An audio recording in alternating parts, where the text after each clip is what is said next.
Hey, it's me. I know it's been a while, but today I'm going to be making soap, and I thought I would give you some tips and tricks for doing it. One of them is getting your lard from the butcher, and being that I work at a store, I got to talk to all the butchers and I asked them to save fat, that they trim off the steaks and all that. So I have a whole big wad of beef fat trimmed, and then I asked them, pretty please, if you could run it through the meat grinder too. So let me show you that. So if you see this right here, they got it all. They charged me beef suet price, but look at that.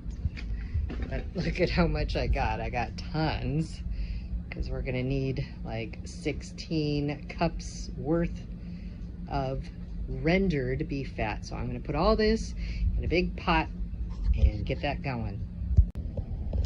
Holy moly, look at all that. It's in a huge canning pot without the bottom rack, but it needs to be an enamel pan. You can't use just a regular stock pot. I thought this, it said stainless steel, but then I looked at the bottom, and the bottom, if you could see it, says that it's also made with aluminum. This product contains aluminum, and anything with aluminum is gonna be a real problem when it comes to lye soap. It will eat it completely. So no aluminum. You must follow the rules, because this can be a very dangerous thing. Otherwise, we got this. It's gonna simmer till the fat gets all rendered down, and then I'll scoop out any bits that of meat or whatever that might still be in there. And this is getting all melty now. And yes, it smells like melting beef fat. Ew. Anyways, I just want to get it all liquefied. Like I said, that's why I doubled my recipe from my normal soap recipe, because I'm gonna have a lot of this rendered beef tallow.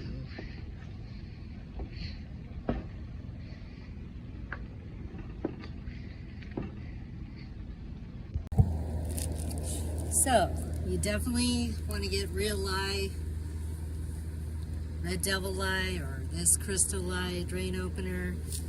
Don't want to get any flakes on your skin. Always wear gloves.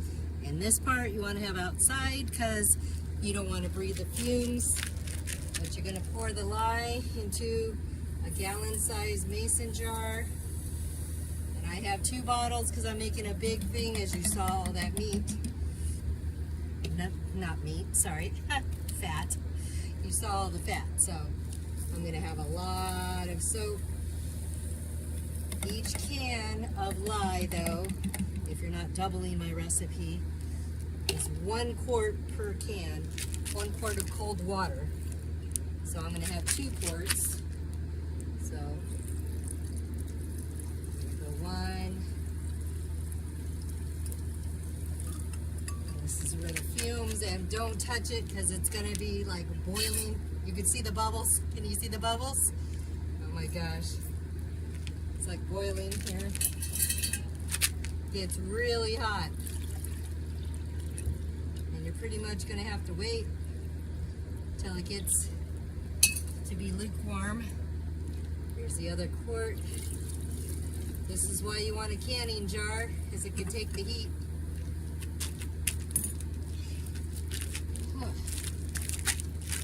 Let's see if you can see that. See the bubbles? Anyways, all right. We're going to stir it up with a wooden spoon, so it gets all mixed up in there. Whew. Even being outside, you could still get fumes, so be careful.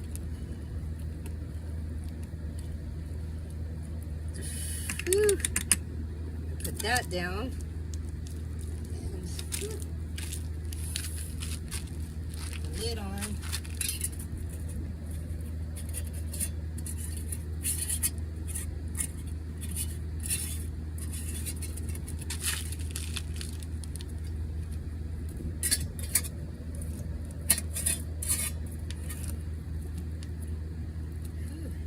it's hot.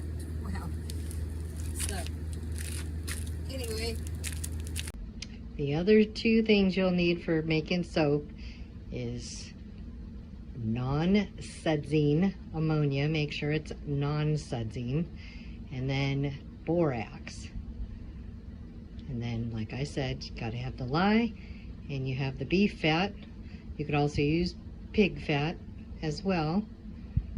If you know a butcher, even better. We're getting there. It's fat soup.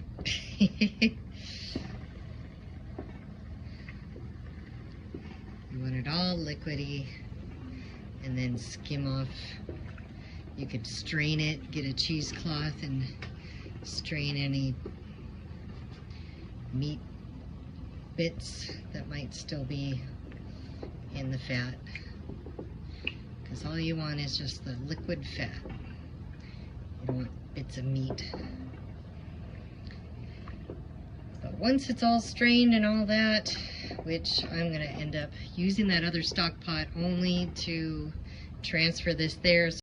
Also, while everything is cooking down, you can prepare your molds. Now you can use a box with a plastic trash bag, but it's gonna, and I've done that before, but it ends up getting the wrinkles on the edge of the soap, and then you have to carve to make the soap look pretty. Personally, I prefer just a simple plastic dishpan.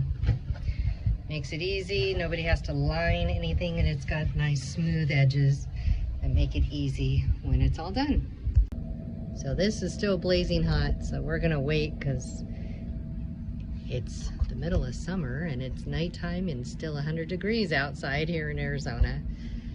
And this feels like it's about 150 degrees at least. So we're gonna, so now we have the strained and rendered fat in here. And I even had leftovers, amazingly. So next time I got a hankering to make some soap, I got some. All right, so it does this little saponification chemical process now, getting our soap going. So now that we've added the lye water to the beef tallow, we're gonna add, and I'm making a double amount. So normally it's 1 tablespoon, but I'm using 2 tablespoons of borax. Add that. And then instead of just a half a cup of non-sudsing ammonia, we're gonna do 1 cup. Whoops. Splash it a little bit here. That ammonia, shoot. Smells like someone's in a hair salon getting a perm.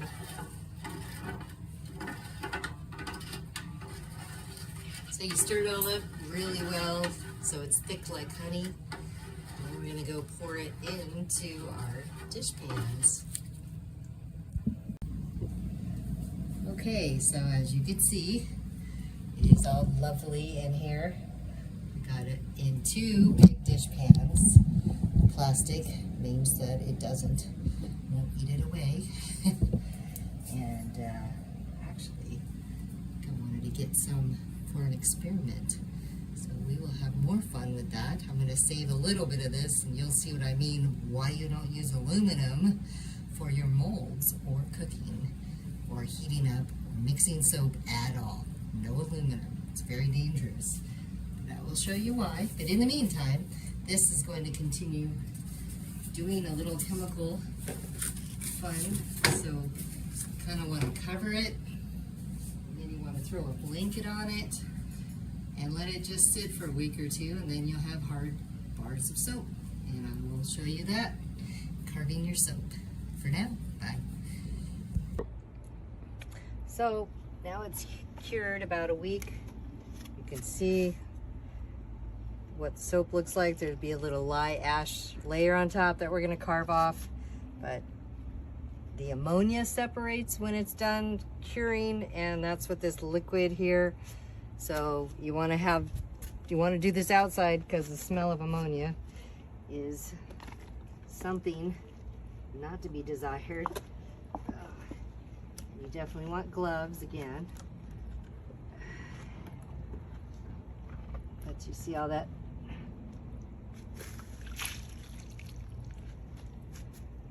But now you have your big block of soap.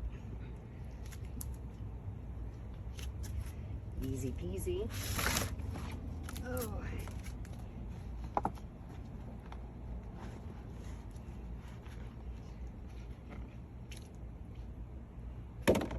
There, see that? And so you can see kind of the layer. We're going to be carving off this part and then shaping it up into nice hand-sized bars.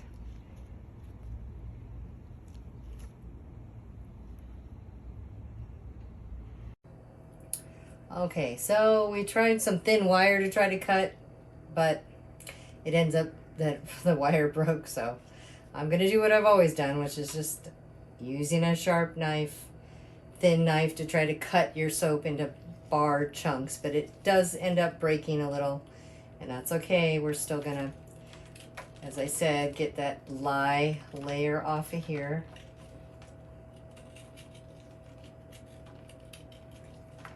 And then we're going to get the edges so that we can shape it more like a bar of soap so it looks nice and pretty.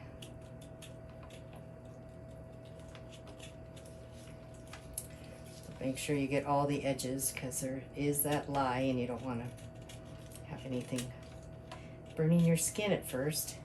And also before you do use it, even after you've carved, before you actually use it on your body, make sure you just run it under some water so that all of it has had a bit of water, just to make sure nothing has any lye. You don't want to burn anything in your skin.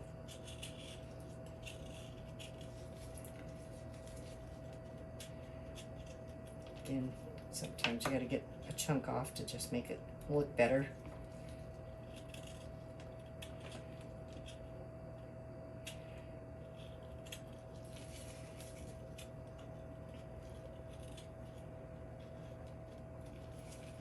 And I like to kind of do an edge, round it up a bit.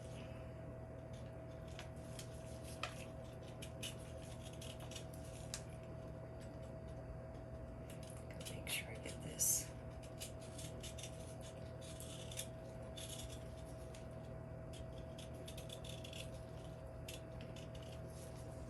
And then just kind of make all the corners.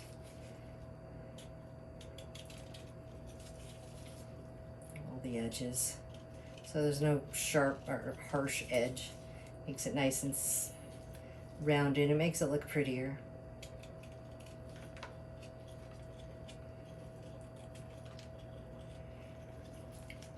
Now, I'm no expert. This is just simple lye soap at home. I know there's people, I'm sure they have better methods than me, but this will at least get you where you need to go. With some soap that'll last like 6 months. You'll be amazed on how long this lasts compared to the restaurant grease soap that you get in the store. And there you have it. Now you just want to run it under some water before you use it, but there you go. And that's all.